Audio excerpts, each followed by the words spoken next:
Gagawa tayo ng brownies. Ayan, na-mix ko na yung milk chocolate powder, then ang dalawang itlog, at saka dalawang kutsarang tubig.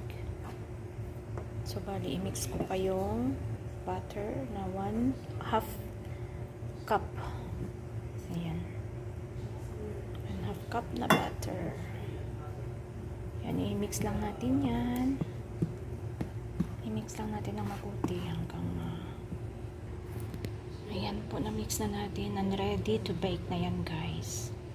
So, ilagay lang natin dito sa ating molding pan.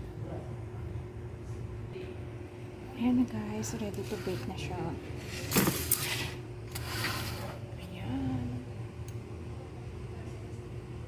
Bake na natin.